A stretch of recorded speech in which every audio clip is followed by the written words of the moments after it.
मुझे मेरे ससुर बहुत ज़्यादा खूबसूरत लगते थे। अब ससुर को देखते हुए मुझे अपना शहर बिल्कुल अच्छा नहीं लगता था। मेरे शहर के मुकाबले में मेरे ससुर का जिस्म बहुत ज़्यादा खूबसूरत था। मेरे ससुर ने खुद को बहुत ज़्यादा मेंटेन रखा हुआ था। मेरे ससुर आर्मी से रिटायर हो चुके थे। उनकी पर्सनालिटी बहुत ही ज़्यादा अच्छी थी। अब सारा दिन घर में रहते थे। मेरा बहुत दिल चाहता कि मैं अपने ससुर में हर तरह से कोशिश कर रही थी कि वो मेरी तरफ देखें, लेकिन इन्होंने कभी मुझे गंदी नज़र से नहीं देखा था। मुझे हैरानी होती थी कि एक मर्द होकर उनकी नज़र कभी मुझ पर नहीं पड़े। दिन बा दिन अपने ससुर के लिए मेरी मोहब्बत बढ़ती जा रही थी। पता नहीं मेरे ससुर में ऐसा क्या था कि मैं उनकी तरफ खींची चली जा रही थी। मैं अपने ससुर से बहुत मोहब्बत करने लगी थी, लेकिन मैं उनसे कहने से डरती थी। वो ज़्यादा अपने ससुर से बात करने का मौका मिल गया। मेरे शौहर अपने काम पर जा चुके थे। मेरी सास भी बाजार से सामान लेने चली गई थी। अब मैं और मेरे ससुर घर में अकेले थे।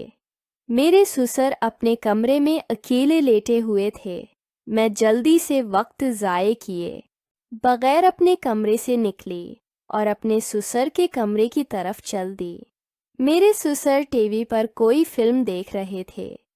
टीवी की आवाज़ कमरे से बाहर आ रही थी। मुझे ऐसा लग रहा था जैसे दरवाजे के अंदर से कंडी लगी हो। कुछ देर बाद मेरे ससुर ने दरवाज़ा खोल दिया और मुझे देखकर हैरान रह गए।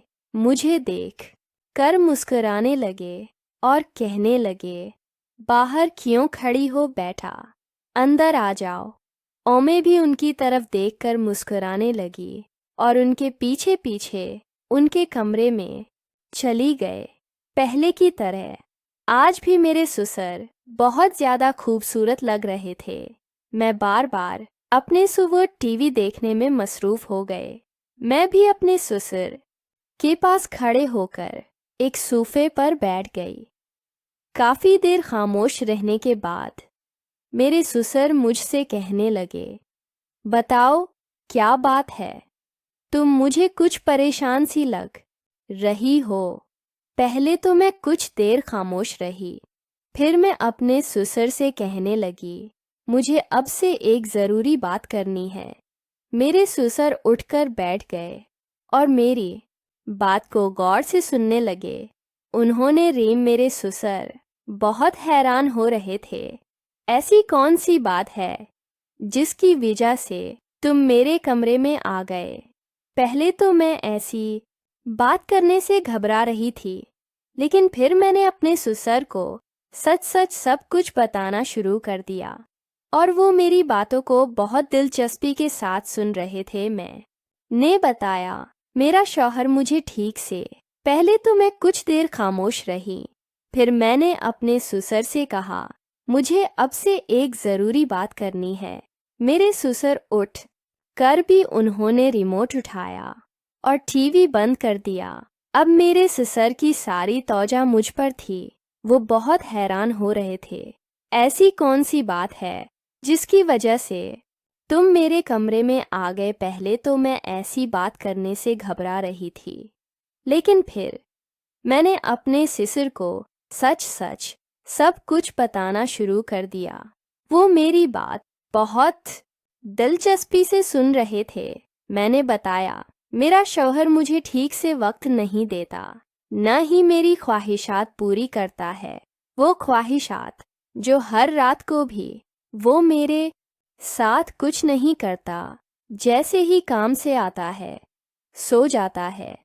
मैं इस तरह उसके साथ जिंदगी नहीं गुजार सकती। मेरे अंदर की आग इसने कभी नहीं बुझाई और मेरी ज़रूरियात को भी पूरा नहीं करता। इसे मेरी कोई परवाह नहीं, मेरी खुशी से इसे कोई मतलब नहीं। मुझे अपना शौहर बिल्कुल अच्छा नहीं लगता और ना ही वो मेरे साथ तैली का ठीक से निभा रहा है। कभी कभी तो मुझे लगता है जैसे वो शादी करने के काबिल ही नहीं था। मुझे पता ही नहीं चला कि मैं बहुत ज़्यादा बोल रही थी। मेरे ससुर मुझे बहुत प्यार भरी नज़रों से देख रहे थे। वो मेरी ऐसी बातें सुनकर बहुत हैरान हो रहे थे। उन्हें अपने बेटे की उन हरकत पर बहुत शर्म आ रही थी। मेरे ससुर ने मुझे प्यार से देखा और कहने लगे, मुझे तो इस बात का बिल्कुल अंदाज़ा नहीं था, न ही किसी ने मुझे बताया था। तुमने पहले कभी उसका जिक्र नहीं किया था। तुम्हारी सास ने भी कभी मुझे उस पे में भी इन हालात से थक चुकी थी, इसलिए मैंने अपने ससुर को सब कुछ बता दिया।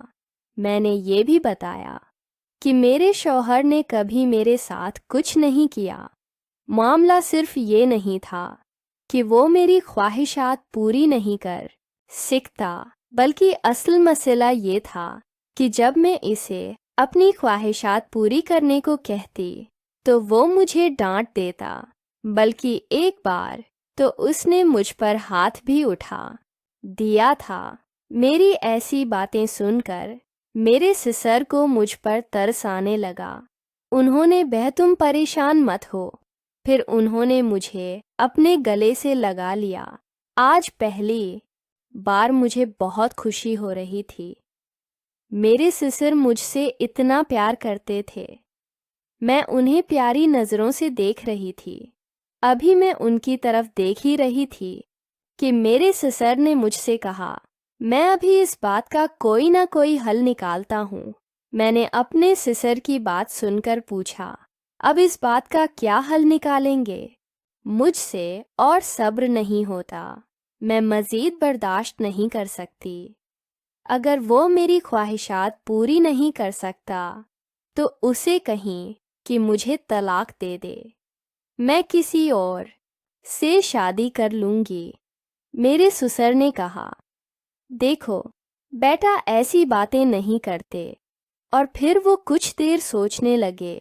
काफ़ी देर सोचने के बाद उन्होंने मुझसे कहा, देखो बेटा, मेरे पास इस बात का एक ही हल है जिससे तुम्हारी हर ज़रूरत पूरी हो सकती है। मैं तुम्हारी हर ख्वाहिश पूरी कर सकता हूँ। मैं बरसों से प्यासी थी और यही चाहती थी कि मैंने अपने ससुर से कहा, ठीक है, अगर आप मेरी ज़रूरियात पूरी कर सकते हैं तो ठीक है, आप कर दें। मुझे इस बात पर कोई एतराज़ नहीं होगा। मेरे ससुर इस बात पर बहुत खुश हो गए। उन्होंने मेरे दोनों हाथ अपने हाथों में ले लिए और कहने लगे, तुम्हें परेशान होने की बिल्कुल ज़रूरत नहीं। मैं हूं ना तुम्हारी हर ख्वाहिश पूरी करने के लिए। मैं बरसों से अपने ससुर से दोस्ती करना चाहती थी और आज मैं अपने मकसद में कामयाब हो चुकी थी। इसके बारे में तुम कभी किसी से जिक्र मत करना। ये बात तुम्हारे और मेरे दरमियान ही रहनी चाहिए, वरना हमें बहुत बड़ी मुश्किल का सामना करना पड़ेगा। मैंने अपने ससुर से विदा किया कि मैं ये बात कभी किसी से नहीं कहूँगी और न ही किसी को पता चलने दूंगी। मेरे ससुर को मुझ पर एतमाद हो चुका था। वो मुझ पर यकायक टूट पड़े जैसे वो भी बरसों से प्यासे हो। मुझे अपने ससुर पर यकीन नहीं आ रहा था कि वो इस उम्र में भी वो मेरी मर्जी के मुताबिक सब कुछ कर रहे थे। जैसे मैं कहती वैसे ही करते जाते। मेरे ससुर ने आखिरी दम तक मेरा साथ दिया, यहाँ तक कि अब मेरी हर ख्वाहिश पूरी हो चुकी थी। मेरे ससुर ने मेरी सोच से बाहर कर सब कुछ कर दिया था। मैंने अपने ससुर से कहा, बस मुझे अब और नहीं चाहिए। मेरे ससुर ने भी मज़ीद ना करने को कहा। ठीक है, अगर तुम कहती हो तो मैं बस कर देता। मुझे बहुत ज़्यादा खुशी मिल चुकी थी। ज़िंदगी में मुझे बहुत सुकून मिल गया था। मैंने अपने ससुर का बहुत शुक्रिया अदा किया। आज मैं अपने ससुर की वजह से बहुत खुश थी। मेरे ससुर भी मेरे साथ बहुत दोस्ताना हो चुके थे।